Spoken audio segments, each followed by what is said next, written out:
Hello, this is Victoria Pendragon, back to talk about a little more about the vibrations of words, specifically in this case, names. I love my name. It is not who I think of myself as, but it is what I do in the world. So, names mean a lot. They carry a lot of vibration. There are names that sound like the people that have them are probably goofy. There are names that sound like the people that have them probably have a lot of money. All kinds of names, and authors use this to their advantage when writing. In my case, I had been born with a very long and very beautiful name. My father was of Spanish descent, and so we had you didn't just get one name at birth, you got two. And then his last name was hyphenated, so I had to start with, at birth, 4 names. My parents were Catholic, so I got confirmed. I had 5 names and ended up with a name that my friends used to try and say for fun. Victoria Maria Teresa Valdez de Pena. And pretty name that it was,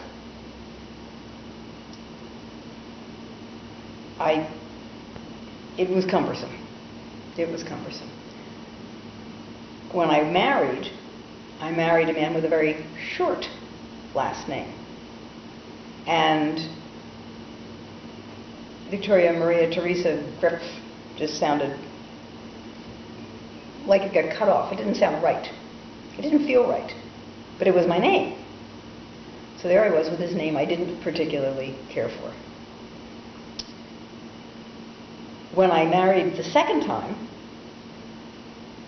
that husband made the mistake of saying to me, not will you marry me, but will you take my name?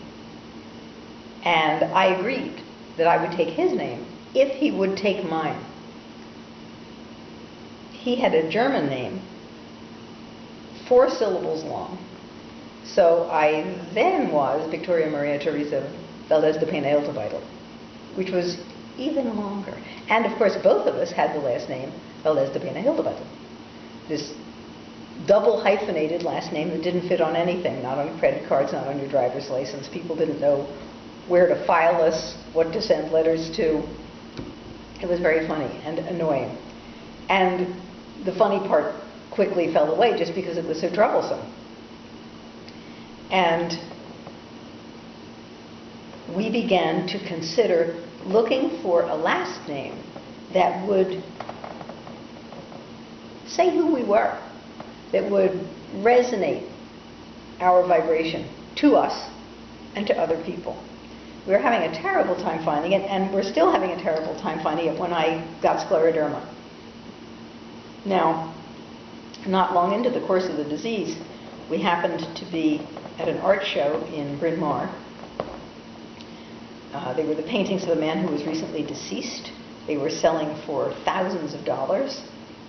We were at the time struggling to make it as a collaborative artist. And when we walked out of the place, I said, you know why that gallery is getting all that money for those paintings? The guy's dead.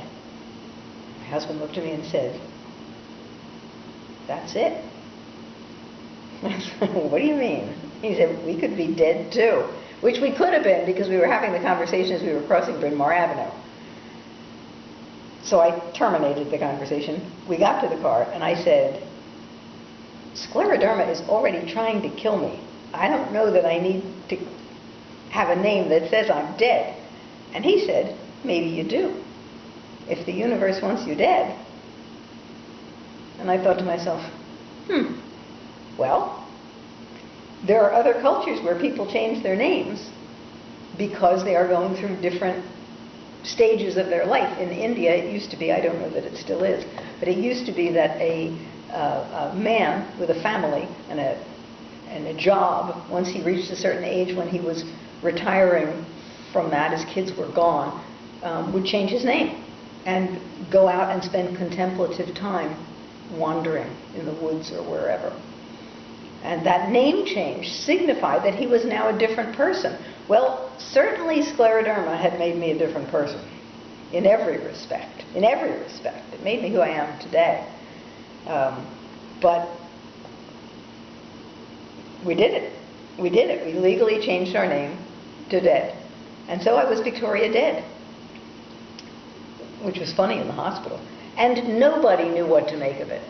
Unfortunately, ultimately, it turned out to be just as much of a pain in the neck as Valdez-de-Pena Hiltebeitel. Because I would say to people, they would say, would you spell your last name for me, please? And I would say D-E-A-D. And the person on the other end of the phone would go, all right, that's deed? No, that's dead. I'm sorry, did you say bead?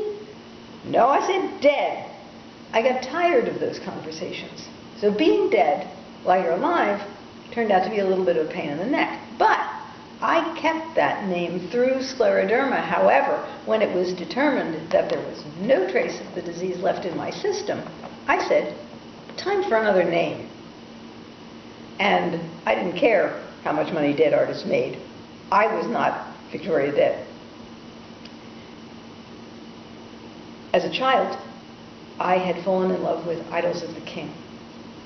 Named my daughter after it. Wanted to name my son after it, but couldn't. Happened to be the name of somebody I didn't care for. I didn't want to think I named it after them. Him. After them. And so Pendragon was the first thing that came to my mind.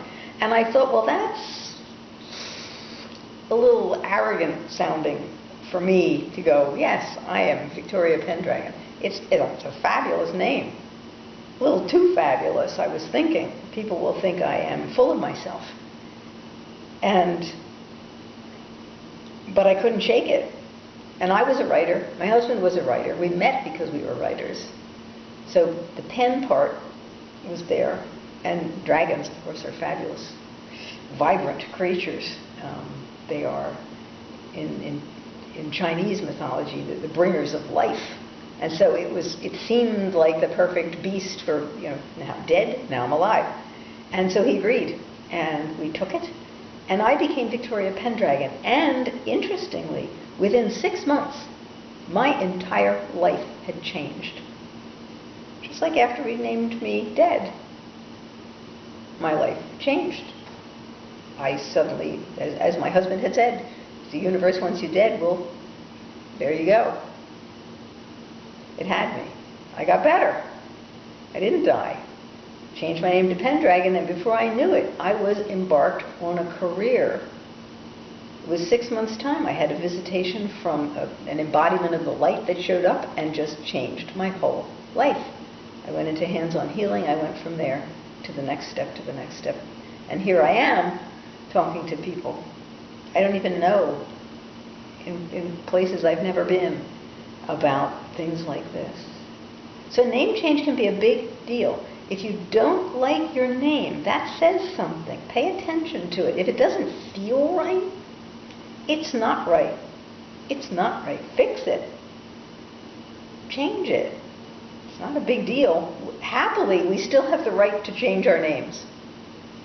And to legally change your name is a thing you can do by yourself. I did it by myself. I did not need a lawyer. We did the first time.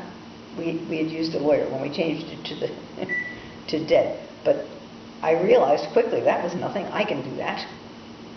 And I did.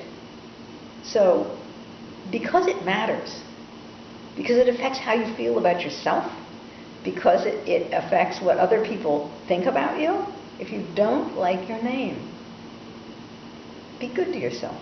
Get yourself a name you do like, something that resonates, so you can feel good in the world. Well, that's it for today. Thank you very much for listening. Come back again. I will. Bye.